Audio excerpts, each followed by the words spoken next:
Hello, it's Randi Rhodes. Here's a clip from our show, and go to randirhodes.com for the whole thing and a podcast. Buy a stinking podcast. Mary had a little man. The fault. We believe that all men are created equal. To the magnificent mosaic that is America. From radio beacon to radio beacon. I have a dream today. Change has come to America. Believe me. Knock, knock. Who's there? It's a figment of your imagination. Randi Rhodes Show. Turn up your mind. Regardless of recommendation, I was going to fire Comey, knowing there was no good time to do it. And in fact, when I decided to just do it, I said to myself, I said, you know, this Russia thing with Trump and Russia is a made-up story. It's an excuse by the Democrats for having lost an election that they should have won. Believe me. Yeah. So last night, the New York Times reported out Mike Schmidt and Matt Apuzzo.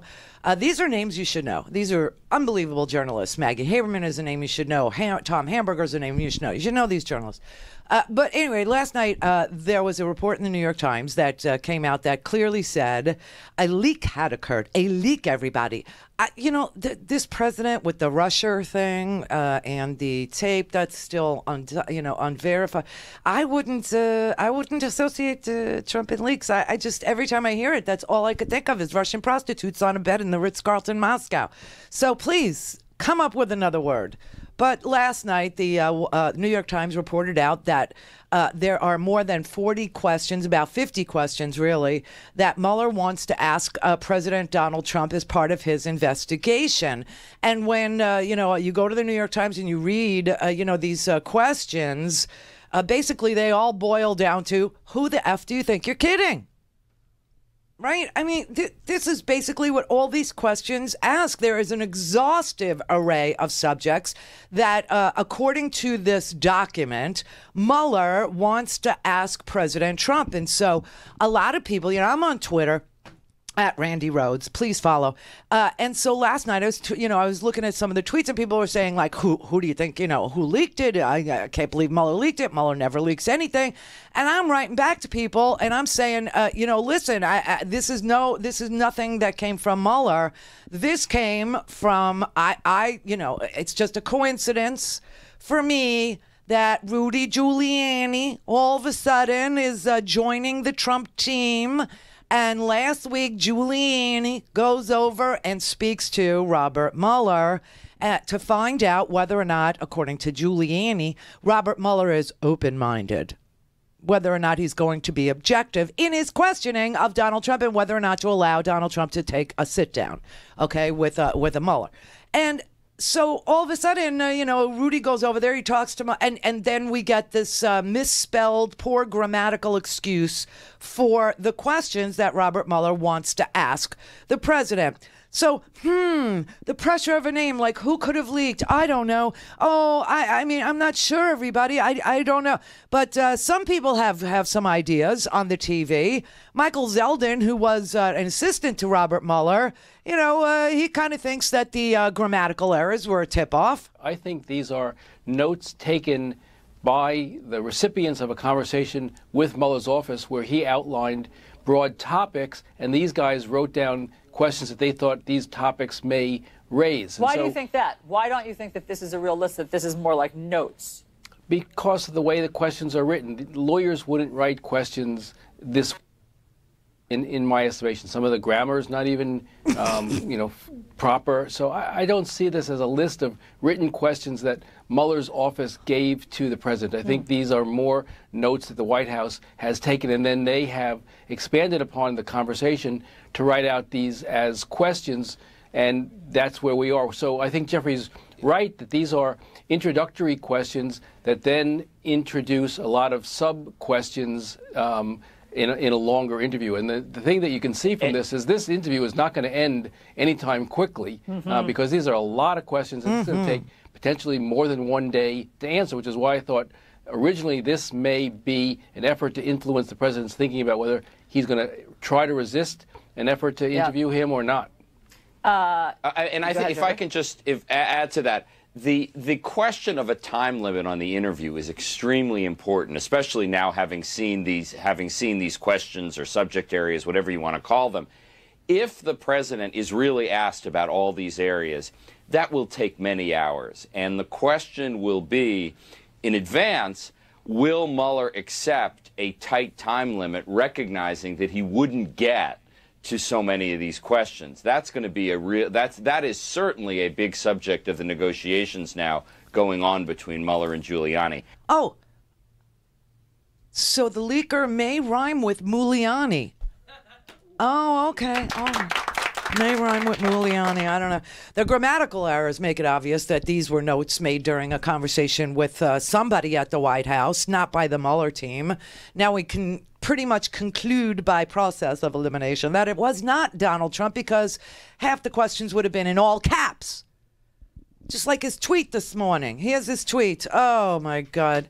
So disgraceful. I swear to God, this is going to be the epitaph of the Trump administration when it finally sinks into the sunset. We'll put on the tombstone for it. Disgraceful. So disgraceful. Like the most disgraceful period of time in the presidency of the United States. So disgraceful that the questions concerning the Russia witch hunt, capitalized, were leaked to the media. No questions on collusion. Oh, I see. You've made up phony crime. Collusion that never existed. And an investigation begun with illegally leaked classified information. Nice. What are you talking about? You know, we have a president of the United States who's the chief law enforcement officer who really does not understand the law. You do understand that there are, first of all, there are tons of questions about, well, you can call it collusion, but there's collusion, there's cooperation, there's conspiracy questions, pages and pages and pages of them. Like, when did you become aware of the Trump Tower meeting? What involvement did you have in the communication strategy, including the release of Donald Trump Jr.'s emails? During a 2013 trip to Russia, what communication and relationships did you have with the Agararlavs and the Russian government officials? What communication did you have with Michael D. Cohn, Felix Sater, and others, including foreign nationals, about Russian real estate developments during the campaign? What discussions did you have during the campaign regarding any meetings with Vladimir Putin? Did you discuss it with others? What discussions did you have during the campaign regarding Russian sanctions? What involvement did you have concerning the platform changes regarding arming Ukraine? That's a reference to the GOP platform being changed at the Republican National Convention. Here's another one. During the campaign, what did you know about the Russian hacking? What did you know about the use of social media or other acts aimed at the campaign? What knowledge did you have of any outreach by your campaign, including by Paul Manafort to Russia, and potential assistance to the campaign? What did you know about communication between Roger Stone, his associates Julian Assange, and WikiLeaks? What did you know during the transition? Which, by the way, is see, this whole period of the campaign and the transition, keep this in mind. None of that would be protected by executive privilege because he wasn't an executive yet. What did you know during the transition about an attempt to establish back-channel communication to Russia and Jared Kushner's efforts? What did you know about a 2017 meeting in the Seychelles involving Eric Prince? This, of course, talking about the meeting that was convened by MZB, Mohammed bin Zayed Al Nahyan of the United Arab Emirates, which brought Eric Prince over to the Indian Ocean, Seychelles Islands, and meeting with Russians. Not just Russians, Russian investors very close to Putin oligarchs, okay? Here's another one. What did you know about a Ukrainian peace proposal provided to Mr. Cohn in 2017?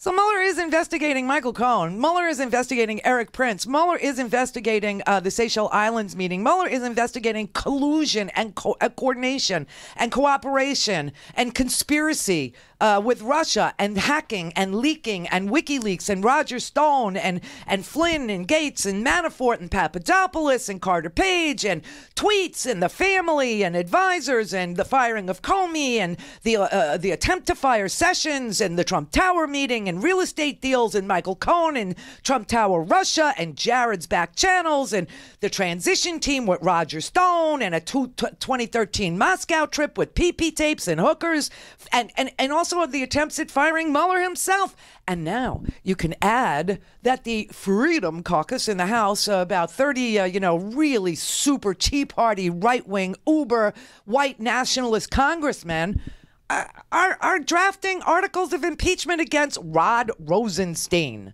who supervises Mueller. And Rosenstein said today, the AG will not be, what was the word he used? It was a really good word.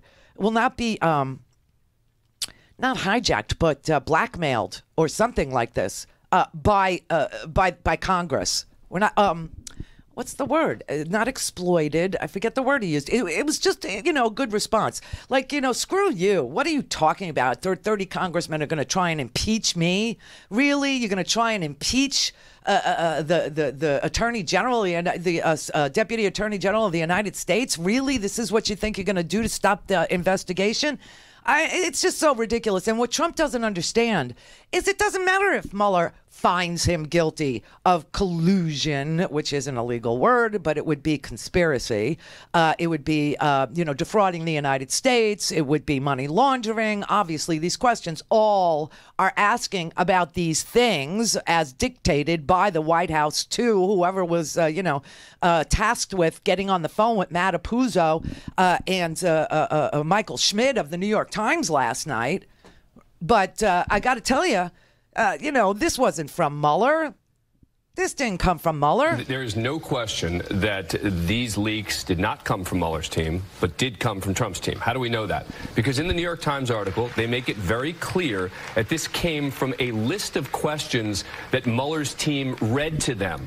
And so Trump's team created this list that was then leaked by someone outside of Trump's defense team. But no question it came from Trump's side. And no question also that it covers everything you would have expected Mueller to be covering. Well, including collusion. Yes. I mean, the president is saying there's no collusion, and yet there is a specific question related to Paul Manafort. Yeah, let's put that up as well. What knowledge did you have of any outreach by your campaign, including by Paul Manafort, to Russia about potential assistance to the campaign? That is a question about potential collusion. It goes to the heart of the issue that Mueller has been investigating from the beginning. You read these questions and you say to yourself, there is simply no way the president can sit down with Robert Mueller and answer all of these questions. Why? Because he's going to inevitably contradict himself at the very least, meaning questions about why did he fire James Comey? Well, on the one hand, he has said that he fired him based on he was thinking about Russia, and then at another time said it was based on a memo because of the way he handled the Hillary Clinton investigation. You could argue maybe it was a little bit of both, but if it was related to Russia, then he's got a potential issue. And that suggests a potential motive for a possible leak as well. Right. We've known that Trump's lawyers consistently, including the one that left John Dowd, had said, you cannot sit down for an interview. You leak the questions to convince the president this is not an interview you can sit through. Any rational person reads these questions and says the president simply cannot do the interview with Robert Mueller. And that is what John Dowd told the president, because this isn't new, okay? This is not, this is something that the president understood. This was the line of questioning. They were trying to get him to sit down. Trump kept saying, I want to sit down. I'm looking forward to sitting down with them. I want to sit down. But we all know Trump isn't capable of telling the truth for more than 2 seconds. So he'll lie. He'll dissemble. He'll make stuff up. Probably some combination of all three. And he will find himself, lying to federal prosecutors. And that's an impeachable offense. Now, Mueller doesn't have to prove anything in order for Donald Trump to be found guilty of obstruction of justice. All Trump has to be, the obstruction is during the ongoing investigation trying to end it by threatening to fire this one and that one and impeach Rod Rosenstein and fire Mueller and firing Sessions and firing Comey. That's obstruction. The president doesn't understand the law, so I'm very confident he can negotiate a deal with Iran. Go to RandiRhodes.com for the whole thing and a podcast. Buy a stinking podcast.